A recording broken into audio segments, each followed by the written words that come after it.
Hi, everyone. This is Gary Wilson. Welcome to this week's live Path to Prosperity webinar.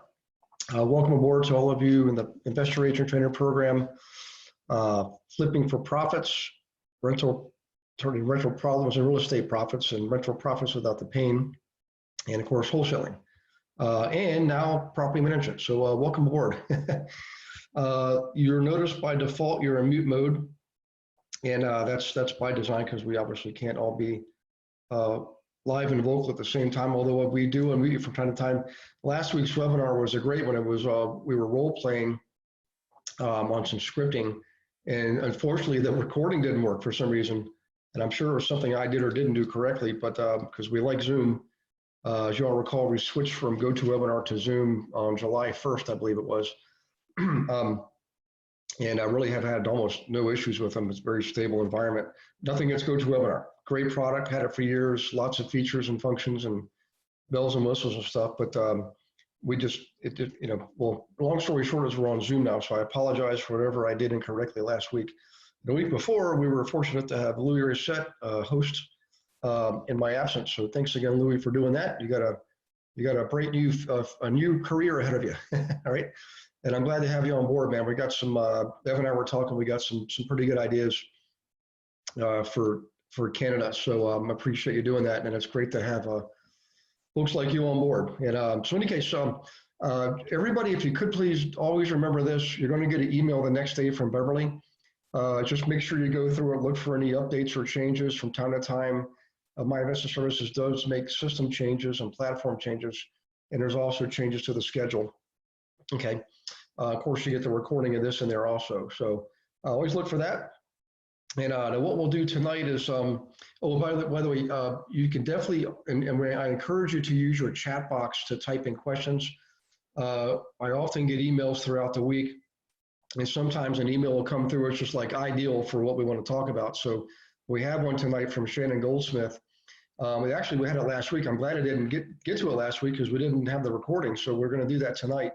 We're going to go over Shannon's email. There's some great questions in there about cash on cash return, move in, move out costs, and also what are some good flipping ratios depending on where you are in the US or Canada. So we're going to go over that. And then it's an awesome segue into a technique I want to show you that actually was developed by the government for homeowners to participate in remodeling and generating profit and so forth. So we're going to go over that, where we got a lot to do, but I'm pretty sure we'll be able to cover it, guys, okay?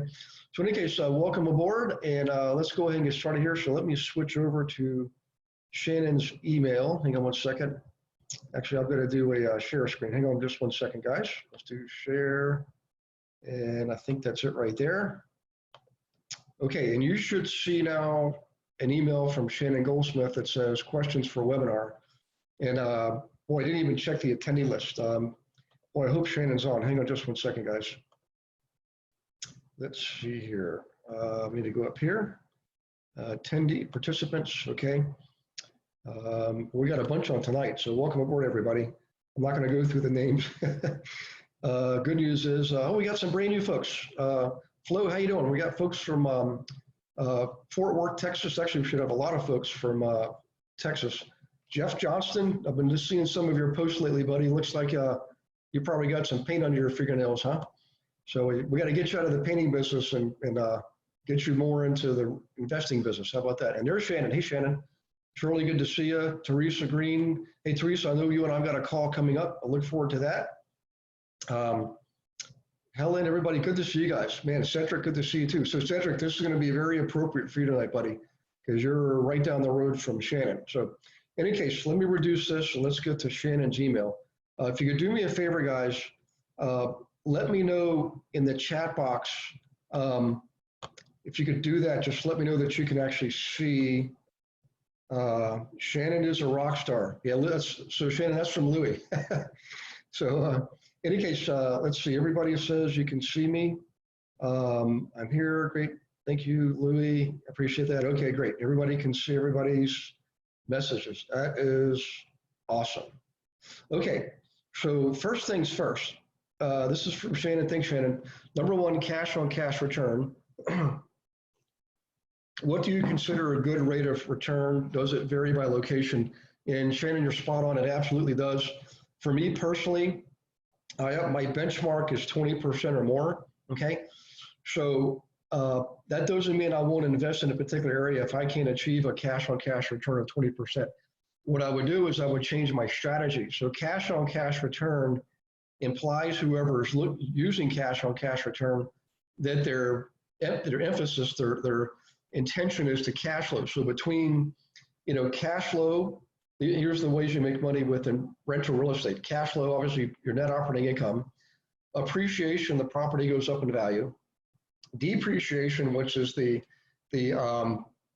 property, just a phantom write-off the government gives you for owning the property. It's just a paper write-off, okay?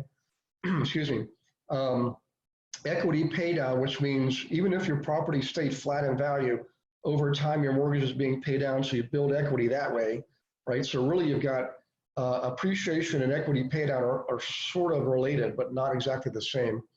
We've already talked about cash flow, which is net operating income, and depreciation, which is the write-off for tax purposes. And the fifth way, of course, could be a number of things. These are extra strategies like, do you sell, 10, 20 years later? Do you refinance and start all over again? Do you recharacterize the property? In other words, you can transfer it into a REIT, R-E-I-T. You can put it into a closed-end mutual fund. You can do all kinds of things, right? You can change it from being a straight rental to an Airbnb. You can change it from being a straight rental to assisted living. All kinds of things you can do. So here's what I'm getting at. Back to the original question, cash on cash return. Let's say you're in an area like Beverly Hills. This is where Shannon is, okay? Beverly Hills, Hollywood, Studio City, Calabasas, great areas, okay? And expensive areas too.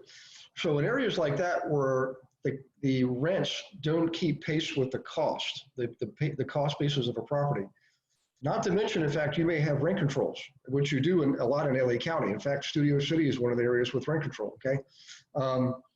What happens is you have to change your personal investing strategy to lower your expectations on cash flow, but perhaps raise your expectations on appreciation, for example. Now, how do you do that? Well, how you do that is how you buy the property, how you structure the purchase. So the most obvious example is this. If you're going to buy $1 million property and the cash flow just doesn't make sense if you finance 75% of it, well, then maybe you only finance 50% of it and you put down 50% cash, okay? I've seen investors many times, quite frankly, and for example, up in San Francisco, this is what was happening for a while. I mean, people were paying all cash for properties. And if they weren't, some of them were actually paying for properties that gave them negative cash flow. I mean, like, in other words, their monthly expenses exceeded their income on those properties. But they were willing to take that temporary hit because they knew they had confidence that in 5 years, that property would double in value or more. And that's just what the strategy is. So I know it sounds like it might be kind of crazy, like why would people do that? But remember, of the 5 ways to make money, you place greater emphasis on what area of profit makes the most sense for that geographic area. Okay, now, having said that, I want to look for some questions on chat, because that was basically a big handful there I just gave you in a few short minutes. So let me just check the chat box here. And let's see.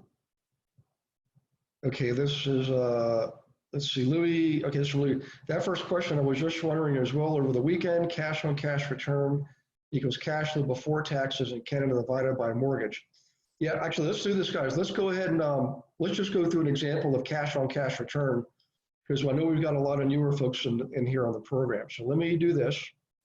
I'm going to go to my investment services, the website, and you can take notes on this if you want. Just take some short crib notes, and then of course you get the recording, you can replay it. In a replay mode, of course, you can stop and sort of rewind and stuff like that. So let's go to my investment services. Actually, we do screen share on that. Hang on just 1 second. Screen share, and I think this is this where we are? Yes, okay, let's screen share that. Okay, I'm gonna click on members area. Okay, I know some of you veterans already know all this, but for the newer folks, this is how you get into the silver level membership area. So you click on members area, it brings up this screen. On the left-hand side, all of us by default, including me, are silver level members. If you're not, you should be. If you're a current active student in a training program, automatically you're a silver level member. You don't have to worry about it. If you're not an active member in a training program, and you want to get this stuff, you gotta just call 1-800-931-2605 or email support@myinvestmentservices.com. Or just email me, Gary@myinvestmentservices.com. And let's make sure we get you on the server level because there's a ton of stuff out there. So in any case, back to this. I'm going to click on my login for server level. And mine takes me right in because I've been in there many times before.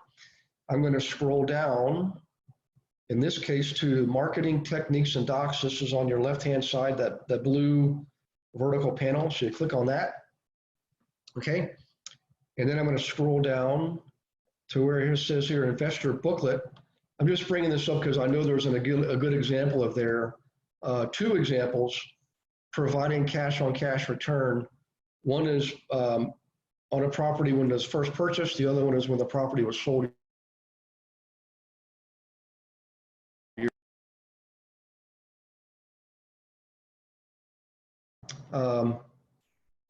You're using, well, this is kind of funny. It just took me back here. Let me go to back to screen share.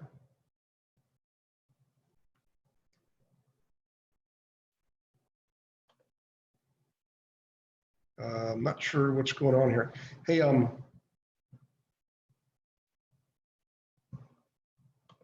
let's just click out of that. I want to make sure you guys can all see me and hear me. If you could do me a favor,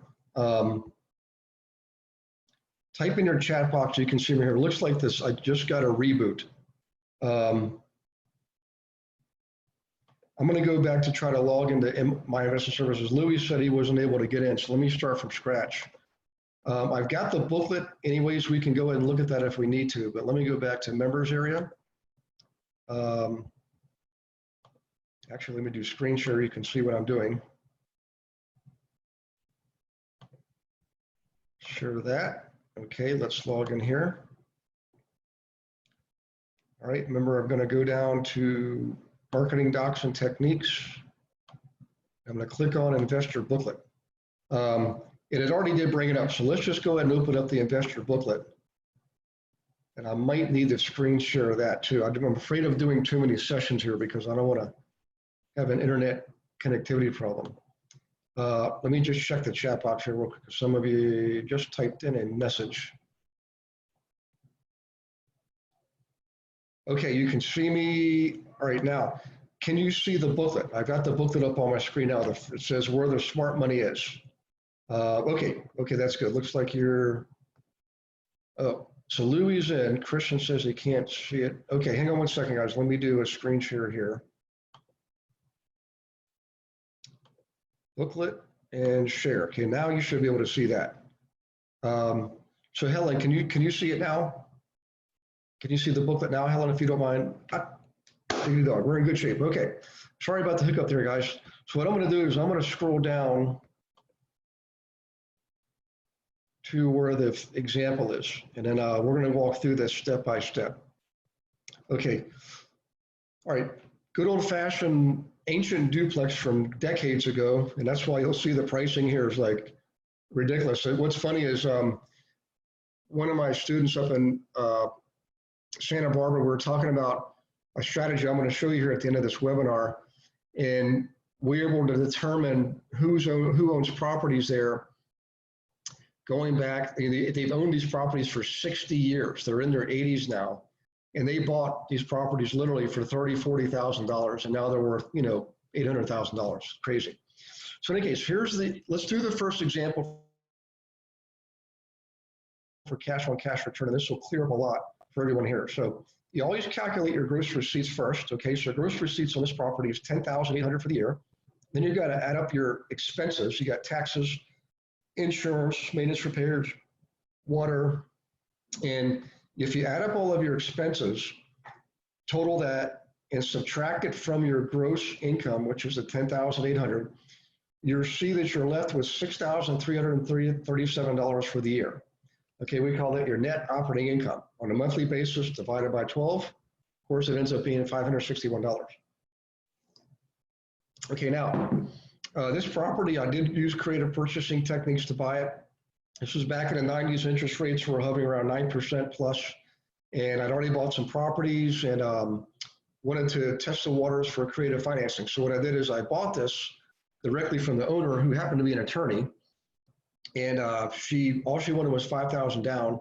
So I literally just stroked a check from a personal line of credit. That's all I did, was like a credit card type of draw, and she financed the other $37,000. Okay, at 8%. So that was the interest rate I got. I got a rate that was lower than the bank rate. This, I mean, this you can, if you can imagine. I mean, I was a lot younger then, and I'm thinking, boy, this stuff sure is easy. This investing stuff's easy. I'm getting everything I asked for. Turned to find out later on, she was going through a horrible divorce, moved to New Orleans, Louisiana, and just basically wanted to just walk away. I just happened to step in at the right time, which leads me to a quick side note here. Just quick pause here, guys. A lot of times that's how you get your home runs. It's not because you're the smartest person or you have the most talent or you've got the most creative strategies. It's because you happen to show up at the right time, which is half the battle, just showing up, being there. So it's really important that you're constantly in the game, looking at properties, doing your analysis, doing the homework, researching, using the tools to find out what's out there, looking at public records. If you're in California, use Rebo Gateway. I mean, 2 weeks ago, Louis gave us a lot of great assets for Canada, for all the Canadian students, okay? We did one recently, webinar we focused on some of the New England methods. A lot of them are the same, by the way. We just apply them to different markets, which is another thing I want to point out. I had a couple of students say, well, the examples aren't from their area, and that's true. I mean, we can't honestly provide, examples for over 800 areas, 800 cities and towns where I've taught this class. It's not feasible. So you learn the concept. You learn the concept by following the example. You grasp the concept, then you apply the concept to your region. You look for your planning commission. You use RPR in your area. RPR is the same tool no matter where you are. Your USCensus.gov, Stats Canada, U.S. Postal Service, Canada Post. Canada Post is the same no matter what province you're in, for example. So in any case, the point is these are just examples. Okay, your area would have different examples, but the concepts are the same. Okay, sorry. So back to this. First thing we'll do is we'll calculate our net operating income, which we did. Then we're going to calculate the cap rate and cash on cash return. So we know we have a loan at 37,000, excuse me. At 8%, our monthly debt service is $271 per month, okay, plus interest, principal plus interest, excuse me. So our cash return, if we took our net operating income, okay, and subtracted the debt service on an annual basis, that's $34.85. That's really our cash on cash return. I'm sorry, $271 a month times 12 is what we subtract from $67.37. The result is we get $34.85 in our pocket every year. In other words, $290 per month, okay? Now, the way you calculate your cash on cash return is this. That figure I just came up with, okay? So in this case, this is your net operating income minus your debt service, all right? That figure you divide by your down payment. In this case, $5,000. In other words, $34.85 is 70% of $5,000. That's why this cash on cash return was astronomical. Again, I'm like looking back at this and thinking, man, I wish I had 100 of those things, right? So cash on cash return of 70% is extremely rare. I mean, I've had a lot of situations where I've had 50% cash on cash return, but really my benchmark is 20%. Now that's cash on cash return. Here's how you calculate the cap rate. You'll see cap rate in this case is only 16%. Well, cap rate does not account for debt service. So cap rate, what you do is you take your 67.37, which is your net operating income, and divide that by the total purchase price, what we call your cost basis, in this case, $42,000.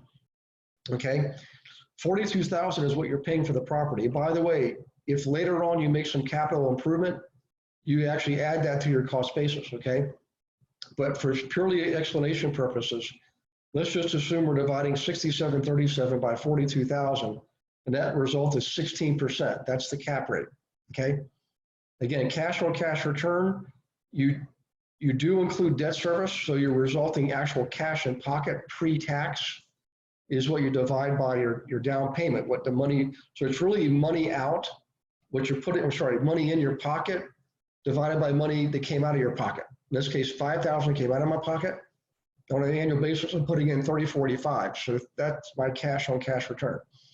Now, cash on cash return, as you can see, if you think about this, you just extrapolate from this, you can easily manipulate cash on cash return. Let's say I put down $1,000. Let's say I put down $10,000. I mean, in other words, you can manipulate cash on cash return by changing how much you're putting into the property. Okay, that's probably the best and simplest way I can describe it. Aside from all the other tricks you can do with, extending the term on a loan and raising the rate and lowering the rate and things like that, let's just strictly speak in terms of your cash out of your pocket. That's the best and fastest, easiest way to manipulate cash on cash return, okay? And that basically represents the return on that property. That's very specific to that property, okay? So just hold that thought. Cash on cash return is very specific to that property. Cap rate, on the other hand, you may be able to calculate a cap rate on a property like we did here, 16%. But cap rate becomes valuable in the sense that you use it to compare to the cap rate for the market. So in other words, at that particular market, in this case, duplexes in whatever that zip code was, if I know the prevailing cap rate is 15% and I can get 16% and I'm okay with the risk, I probably would go after that property. I would still calculate cash on cash return. So something else to please write down. When you're working with investors or you yourself are investing, you always look at cap rate first for the area. See what the area is producing in way of cap rate to see if you want to buy in that area, number one. And if you're looking for cash flow properties and cap rate's only 3%, well, you might not want to buy in that area because the cap rate is about 3%, okay? Remember, cap rate doesn't account for debt service, okay? Cap rate is assuming, when you look at cap rate, you don't know if somebody's going to use debt to buy a property or not. So they don't account for debt service when you use cap rate. But cap rate, what it does include is basically represents a degree of risk. So cap rate represents reward and risk. And I want you to please write that down. Cap rate represents reward and risk. So typically speaking, the higher the cap rate, the higher your potential return. And I notice I use the word potential. And then the higher the risk. So if you have a really high cap rate area, a lot of times in some of the old, older cities, third tier cities that have lost a major industry, for example, Gary, Indiana, things like that, okay? You do have higher cap rates, but you have more risk. The risk being not able to have a good solid tenant base there. There's unemployment's high. So you have an at-risk tenant base. Maybe there's higher crime rates. Maybe the schools or lower grade schools, lower quality schools. All those factors play into the risk portion of the cap rate. Now, having said that, there are areas where cap rate is high simply because the average price of a property is extremely low. And when I just taught a class in Waco, Texas yesterday, the average home price is only $125,000. I mean, it's hard to go wrong there. I mean, in fact, that flipping show, the Gaines, I forget their names, but the couple that flip houses, they're in Waco. That's where they're doing it. Now, if you think about that, $125,000, even if you use a 70% rule, ARV versus ARV minus debt service is what you want to put into a property to get a return. If your expected return is 20-25%, that's pretty slim. That's a slim margin. We're going to talk about Shannon that in a little bit here too, but back to this. just remember that cap rate represents reward and risk, okay? And once you determine the cap rate for the area and you look at the subject property's cap rate relative to the area, and you're satisfied you want to go further, then you would calculate cash on cash return to see if that specific property gives you the cash return you want if you're in fact investing primarily for cash flow, okay? And that's probably one of the best explanations I could possibly give on that. I got to tell you, that's if you grasp that, and I would definitely replay this if you need to replay it. What I just gave you is probably the best explanation I think I've ever done. Hopefully it works. Let me check the chat box here real quick. So let's see. Okay, this is Louis. Less CapEx, loan proceeds in, and interest earned in. Okay, so Louis, is what you're asking, when you calculate cash on cash return, you do include debt service in that calculation, obviously. Cap rate, we don't include the debt service when we calculate cap rate, but I see here you're saying CapEx. So I think you might be using some commercial terminology, and I might need you to expound upon that, if you don't mind, Louis. Because I want to make sure if it's, and by the way, cash on cash return and cap rate are synonymous, pretty much synonymous between US and Canada. But maybe CapEx is a Canadian term. I know I've seen that before, but I can't recall where the heck I saw it. Might have been something you wrote, actually, Louis. So in any case, if you could do that, Louis, just expound on that, that would be great. And then what I want to do is show you what happened to this property years later when I sold it. Okay, so let's see what happens, and you'll see what I mean by being able to, affect cash on cash return and well, I mean, in relative to cap rate. So same property. Over the years, I raised the rents a little bit, made more money. Expenses stayed relatively flat, so cash flow went up a little bit. But look what I did. I sold the property for $72,000. See, what happened is in the area, it became a more popular area for people buying rental properties. And as a result, that demand drove up the pricing. It wasn't too outlandish, but it was still a good deal. But nonetheless, I was able to sell that property. I paid, I think it was $42,000 for it. I was able to sell it for $72,000 several years later. $30,000 more dollars in my pocket. And only put in $5,000 of my own money. Okay, so I got 30 out, and I put 5 in. So far, I'm way ahead of the game, and I cash flowed probably about $3,000 some odd dollars a year every year for those years. That was another 30 some odd $1,000. And you figure in depreciation. You have to recapture depreciation, but if you account for depreciation, I made a ton of money on that property. Okay, in any case, the person who bought it for me, he got a pretty good deal, right? He put down more money. He put down $15,000. Okay, and he got a 20-year term at 5%. So had a shorter term, but a lower interest rate. Debt service went up $376 per month. Bottom line is he had a cash return of $200 a month, or $2,400 for the year. So if you divide 2,400 into 15,000, remember cash in divided by cash out, he had a cash on cash return of 16%. That's pretty good. I mean, for him, he told me he was looking for 15% cash on cash return. He was an engineer, and I showed him, you buy on these terms, you got yourself for 16% return. That's 1% more than you require. Looks like you got a good deal, and he took the deal. And look at his cap rate. His cash on cash return ended up being 16%, which is what the cap rate was when I bought it. Okay. His cap rate is 9.5%, just a hair shy of 10%. And in that area at the time, 10% cap rate was the prevailing cap rate. But because he was able to, massage his purchase so that he got a 16% cash on cash return, he didn't care at all about the 9.5% cap rate. He wanted the cash on cash return. That was his primary focus, was net operating income. So in any case, let me go back here and just double check and see. We do have this might be Louis' response. Okay. CFBT or COC return equals net operating income plus loan proceeds, okay? Oh, I see what you're doing. All right, plus interest earned in minus debt service equals CapEx. Okay, I see what you're doing. So you're taking loan proceeds, adding it to your net operating income, which is interesting, plus interest earned, and then you subtract your debt service. That gives it. That's what CapEx is. Interesting. Okay. So let's do this. What I want to do now, guys, is go back to Shannon's email. So hang on just one second. Oh, so Shannon, sorry. One more thing.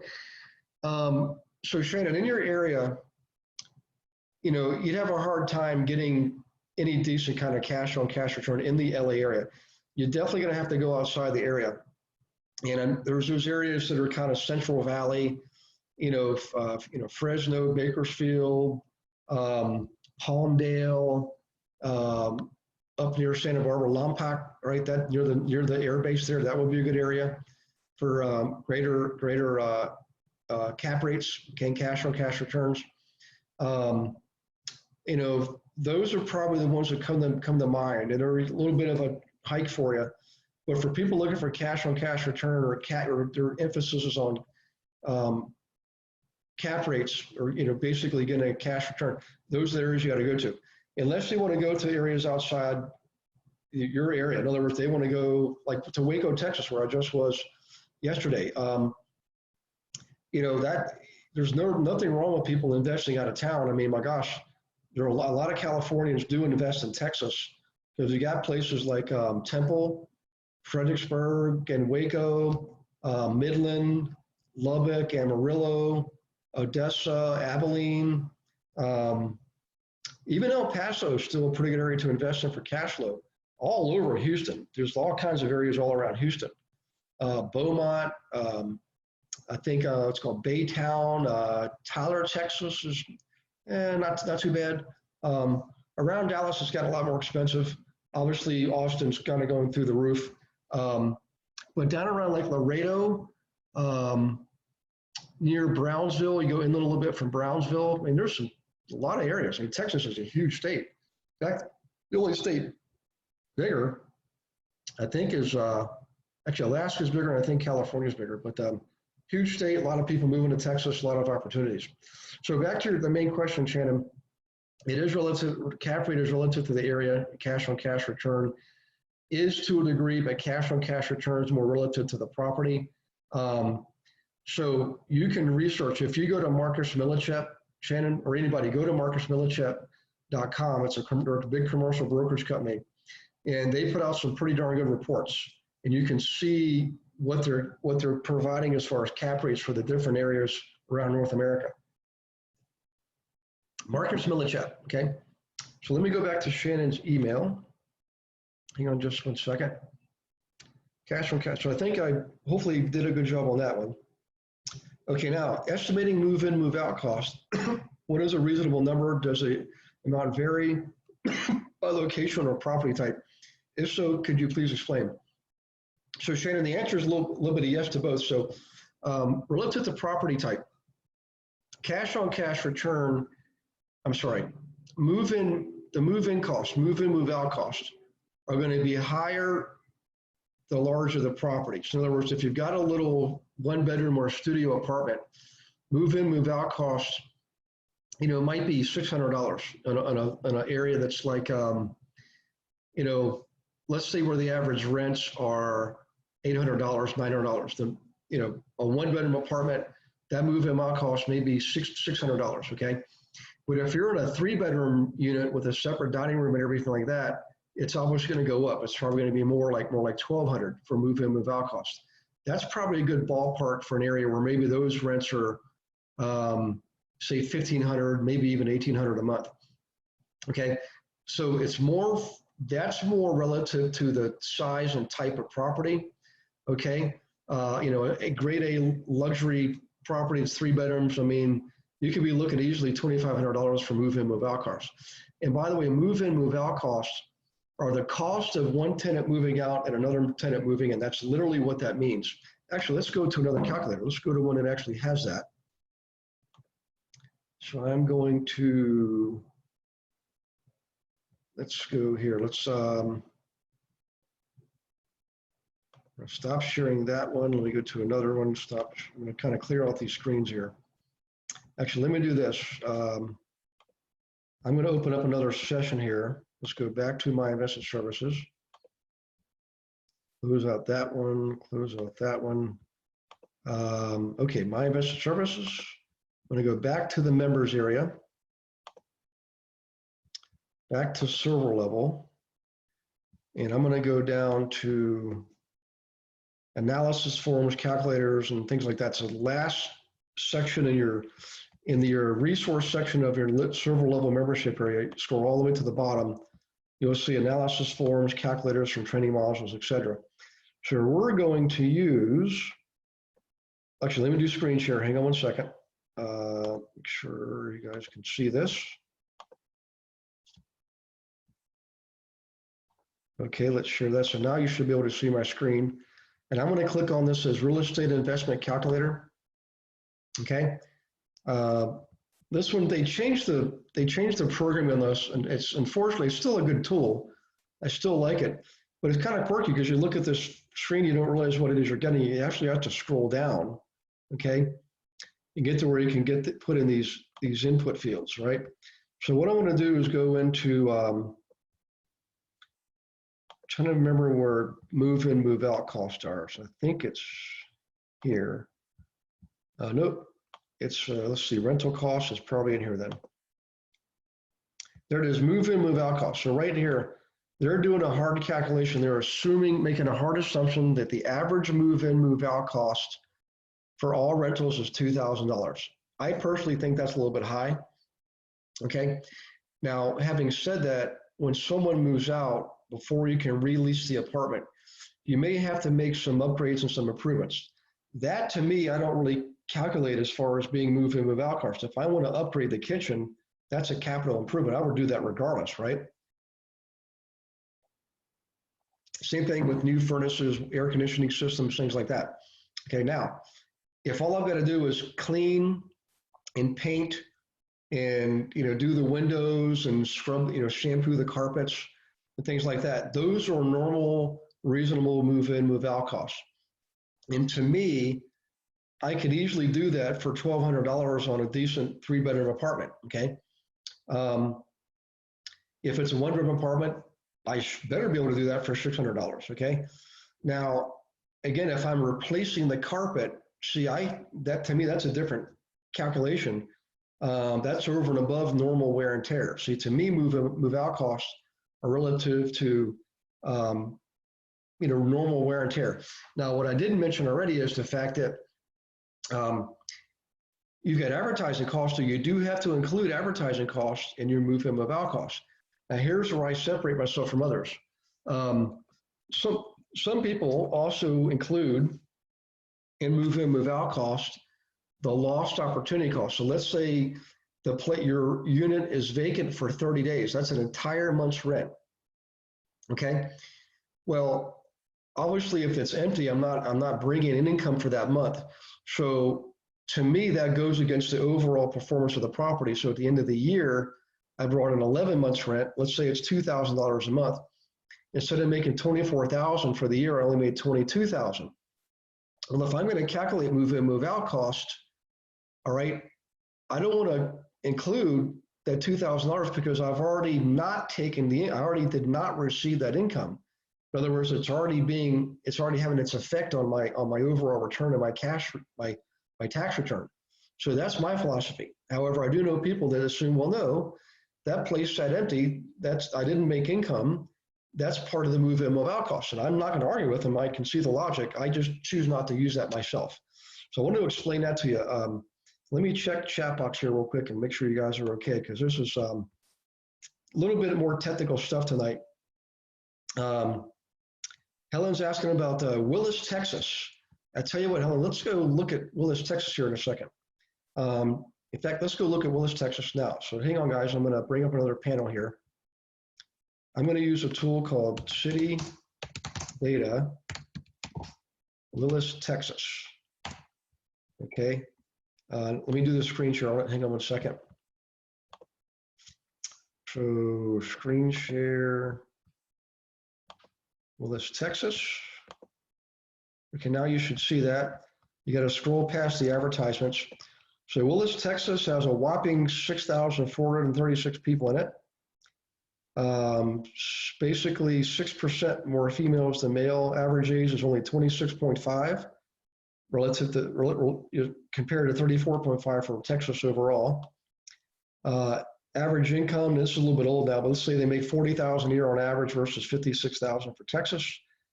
And look at the average home value. This is crazy low, Helen. 85,000 in 2016. You may be looking at 90, 95,000. Now, prices in Texas have kind of leveled off in the last couple of years, like they have in a lot of areas of the country. Look at that, it's half of the average price for Texas. And look at the average rent. It's $961. Helen, if you know people there, I'd tell them invest in rental properties like right now. And if I suggest you do the same thing, whenever you have an average monthly rent that's greater than 1% of the average housing cost, in this case, $961, greater than 1% of 85,000, almost always you can make that property work, okay? Or any property in there. Let's go look at how many people rent in Willis, Texas. So we're gonna go to houses and apartments details. So this is why I love this tool. City data. The data is a little bit old sometimes, but overall it's an excellent tool. So look at the prices, Helen, just in the last couple of years. Actually, it's leveled off. That's 2014. But here you go. This is what I want to see. Look at that. 47% of the residents in Willis, Texas are renting. Now, Helen, there's not a lot of people there in Willis, Texas, but half of them are renting. And me, you, and everybody watching tonight, I would figure out how you can get some properties in Willis, Texas. Okay, that would be my suggestion. In fact, that's probably one of the best ratios I've seen all year, rent relative to cost basis. So everybody give Helen a big slap on the back there, because of course Helen's probably saying, okay, Gary, shut up now. In any case, back here, back to the moving amount cost.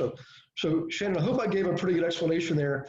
My personal opinion is I do not include the lost, unrealized rents in my calculation of move out costs. For me, it's simply the process of cleaning, painting, and shampooing carpets. That's really about it. Any other cost I consider capital improvements. And I already know if I'm going to have it vacant for a month, I'm already not realizing that income. So why am I going to not realize it and then also add it to my move and move out costs? It's just my personal opinion. For your area, your average price is around $1 million. I'm going to suggest 2,500, Shannon, would be a pretty good ballpark figure for a move in, move out cost for you on a decent, $1 million condo there, because people, I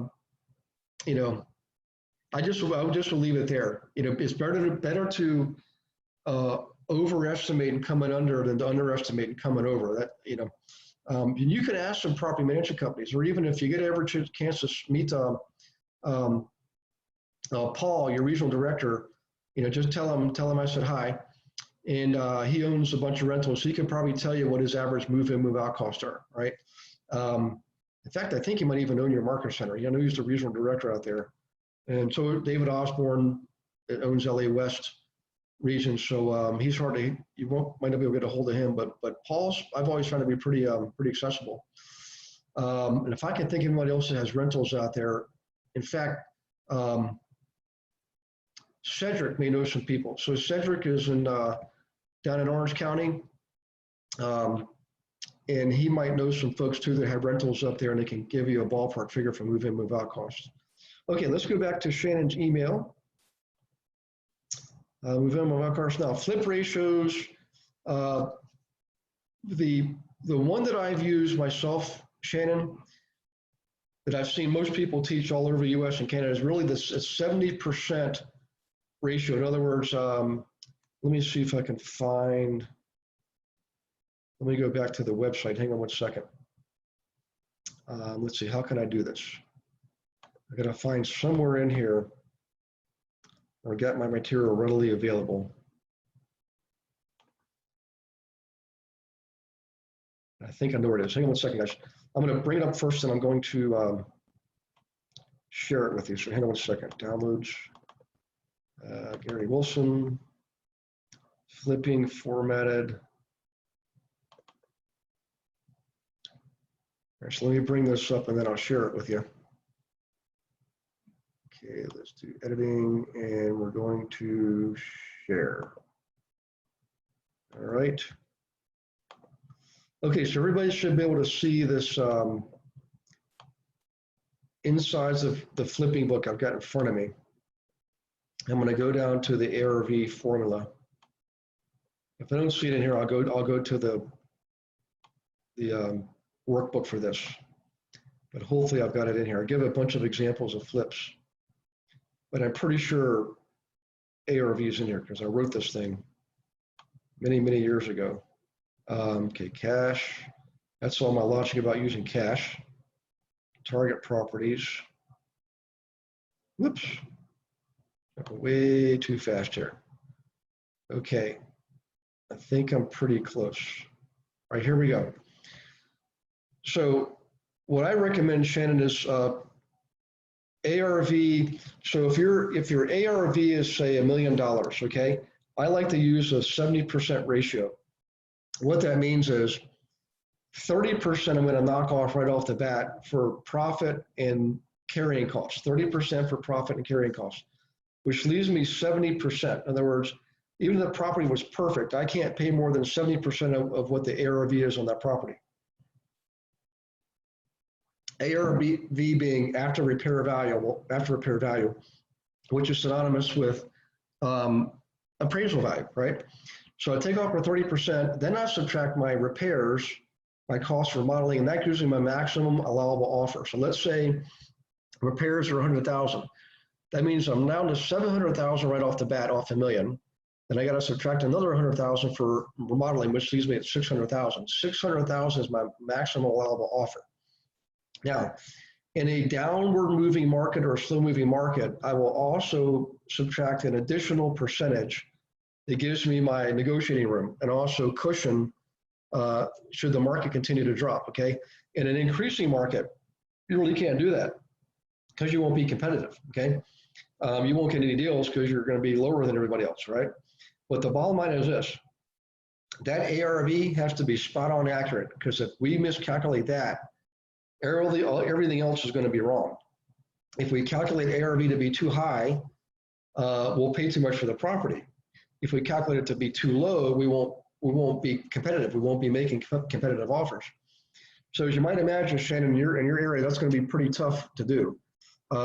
That's why we use these creative marketing techniques to create opportunities that aren't already there. We go in, we locate the right owners of the right properties who need to or want to sell, and then we take our best shot. Now, having said that, let me go back to Shannon's question. Hang on just one second.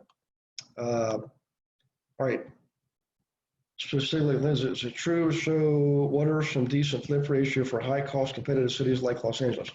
Okay, so this leads me to the last thing I want to talk about tonight, guys.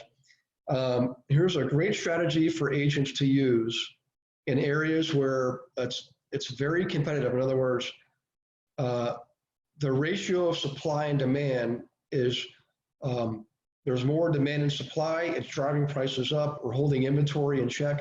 In other words, there's more people that want to buy than want to sell, and the people that want to sell, a lot of cases they're willing to sit. So that's the kind of thing you're seeing right now, like in LA. It's actually kind of an odd, there's more to it than that, but fundamentally that's what Shannon's seeing. So here's what I'm going to describe to you, okay? Excellent strategy for if you're in an area where your inventory is pretty tight, there's just not, it doesn't seem to be a lot of opportunities. Here's what you can do, all right? So let's say you're in any area where the profit margin is very thin. In other words, there's no way you're going to get 20% or 30% profit. You're maybe lucky to get 10%. Here's what I suggest. So definitely start taking notes here. What you want to do is research your housing records. And you can do this. We just did this in Santa Barbara. We were able to determine by using a spreadsheet who's owned their properties the longest. We basically sorted the spreadsheet by year of purchase, okay? And we made it oldest to newest. It turns out there was a lot of darn people in Santa Barbara. And by the way, you can all thank Lauren for this. Lauren's our agent up in Santa Barbara, and she resurrected this idea. It was invented, came from the government, which I'll explain in a minute. So the bottom line is this: we found a bunch of properties, or she found a bunch of properties owned by people who bought them 60 years ago for $30,000, $40,000. Now these folks are in their 80s. They're constantly being approached by flippers, and of course the flipper wants to buy the house for $600,000, remodel it, and sell it for $1 million. Okay, that's what they were seeing. And these elderly people, they haven't remodeled in years. I mean, they've got old kitchens, old bathrooms, old everything, and they don't think they've got the money to remodel. They just need to sell. Okay, and it's sometimes it's not too fun to watch this happen. So here's the strategy: you team yourself up with a good contractor, and you have to know a contractor that really does know what they're doing. They do quality work, and they do a good job, and they're willing to put the risk on their shoulders. And what you do is the contractor assumes all the cost of remodeling, including material plus labor. Contractor assumes all risk on remodeling side 100%. So the homeowner has no risk on remodeling side, no out-of-pocket costs, nothing at all. All right. And what you do is you have an agreement signed between them where you calculate what the as-is value is now. In other words, if the owner sold like right now, what would they reasonably get for the property? Easy to do. You just look at it's like you're doing a CMA. Okay, you calculate what that is. Everybody agrees to it. Yep, based on public information, this was the reality. So you set that. That's the as-is price. Then you determine what the ARV is after repair value. Let this contractor remodel it, make it more valuable. What would it sell for then? All it is a projection. It really doesn't mean anything. It's just you're showing the owner, look, if you split the profits with this contractor, look at how much more you're going to make. Let's say you can sell it for $200,000 more. Well, you just made an additional $100,000 on your property, and you had no risk, you had no out-of-pocket costs. It's a great sell because even though these folks, I know my parents, unfortunately, I've lost a couple of parents this year. Their mindset is they're nervous, all right? They're constantly being bombarded with people trying to sell them stuff, whole life policies, which is crazy for somebody in their 80s. You can't afford it.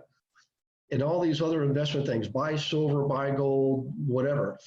They're just get calloused by it. So you show up and they say, well, I want to run this by my son or daughter because they handle my affairs now.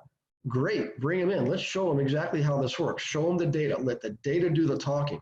Always, always, always do the homework first. Let the data do the talking. Let them see they got no risk.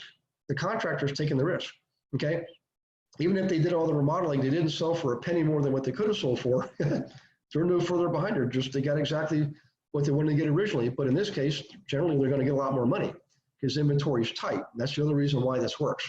Now, in some cases, a contractor will want to be added to the deed for protection, okay? And I'm okay with that. And I would encourage my clients to do it too, because you can put in there, write it up as a deed restriction.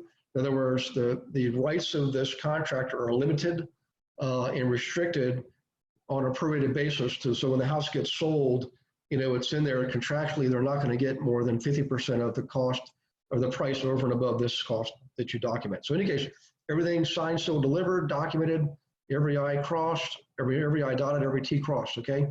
At the end of the day, you win as the realtor because you get a higher commission. And if you're really doing a good job, you also get the buyer side on that one, okay? So now you get a bigger commission on a better property that's sold fast because it was brand new remodeled, and you look like the hero, not just to that owner, but everybody in the area paying attention. See, consumers are smart today. They get access to almost everything we do, so we got the license. When they see you on a regular basis selling houses for close to list price or higher in a shorter period of time, and they're all beautiful homes, who do they want to do their business with? They want to do the business with you. This is why I like this strategy. So for you, Shannon, in your market right now, you can participate. Essentially, it's like an owner-based flip. Instead of the person selling it, the investor buys it, remodels it, resells it, and then the third party buys it. There's only two parties here, the buyer and the seller, and the contractor is an intermediary doing the work. So you still get paid your commissions. It's just higher commissions. you increase the value of your stock as an agent, you look more valuable, you look more like you know what you're doing, because you're selling these beautiful houses fast for top dollar. Any case, so I want you guys to type in your feedback there on that strategy. While you're doing that, let me just give you the background here. Many of you have heard of 203Bs and different loan packages, basically FHA based, where the government backed, they're not really government backed or quasi government backed mortgages, allow homeowners to participate in the increased value of a property by being involved in the remodeling. So they get a loan package where they get the money to buy a house. They also get money to remodel the house in the form of draws. It's like a construction loan. And at the end of the day, they got a more expensive property, more valuable property, excuse me. And they got a low interest rate with a good term. And they got to participate in all the fun of remodeling. And now the excess equity is there. That's where the idea came from, okay? Now, where it's been applied is, I've seen a lot of markets like, again, Waco, Texas, where home prices are really low, or Willis, Texas, where they're like 85,000, 90,000. There's not much profit margin there. So one strategy might be, instead of working directly with the flipper and giving them the properties to buy, you identify the properties, and you, the agent, you go directly to the owner, the seller, encourage them to allow their house to be remodeled and sell it for profit. And you get, again, higher commission. So generally speaking, the strategy was taken from the government and applied, and we, and agents, figured out how to apply it on our own to consumers who already own the homes. They weren't looking to buy one, they already own the home. And then now we have these really creative niche markets popping up, like the one I just described in Santa Barbara. So Shannon, if you want to set up a call on that, let's do a little digging on that and see. I know you know how to do the research. See if you can find, you might have to buy the data. In some counties, we've had to actually purchase the property records. I mean, $50 is usually what it costs. And you can load it, import it into a spreadsheet, and you can sort by category. So you look at the date purchase field, sort it by that date, and go back to the property's own. In this case, the example was 60 years, and my gosh, I mean, you could probably find a bunch. But really, any area where inventory is tight, you know, days on market is low, and you've got a handful of people that have owned their house for 40 or 50 years, approach them and say, look, have you thought of selling where you sell it for a price as if someone flipped it, and yet you're not flipping it? I mean, someone else is flipping it, you're flipping it. You give them that pitch, and you might get yourself some listings. You know, that's my philosophy on that. So, any case, let's see here. I want to just double check and make sure I didn't miss any comments in the chat box. We're pretty much out of time. Helen says, a savvy investor friend. Yep. Hey, boy, I tell you what, Helen, if there's a way for you to participate in that, that would be awesome. I think I got to all the chat box questions here and comments. Like, I got to tell you, this was another fun one. I really appreciate this. I love getting the questions. Please send me your email with your questions. It makes for a much more exciting and interesting webinar instead of me just going over content. I'd rather you go over the content, execute, and then come back with some questions. And if you want to do more role playing, just say, hey, Gary, I want to do more role playing. And we'll do some more role playing on anything you want to role play on. Okay, I'll be the guinea pig, or I'll be the agent, whatever you want to do. Those are also a lot of fun. So in any case, so I'm sitting here right now looking at a sunset in about 20 minutes over a beautiful Lake Travis outside of Austin, Texas. And what I did, guys, is I actually, instead of staying in a hotel, I just rented a house for the week, and I'm teaching all around here the whole week. And it's great. I'm looking at the screen, but over there is the dock with the boats and everything. So it's been a great place to do this from. Wish I could stay here a long, long time. But in any case, hopefully I'll be back where you are too in the near future. So in any case, you guys take care of yourselves. Good to see you, Shannon. Thanks again for the questions and email. Hope this helped you a lot. And please set up a call if you don't mind. We can go over strategizing on that flip idea. Okay. So in any case, you guys take care of yourselves. We'll see you next week. By the way, so next week is going to be the 9th, and I will be in, where will I be? Oh, New Braunfels, Texas, which isn't too far from, that's where a place called Schlitterbahn is. great, matter of fact, probably the #1 water park in the world for years running. And I was actually there 2 weekends ago, sliding down the slides last weekend of the year, acting like a 10-year-old kid. And again, so that was a lot of fun. I better stop talking. I'll keep going. But you ever get a chance to go to New Braunfels, go there. Great little German town, great restaurants, and one heck of a water park. Okay, you guys take care of yourselves. We'll see you next week. God bless you and your families. Hope you have a good rest of the week and good weekend too. Okay, take care. Bye-bye.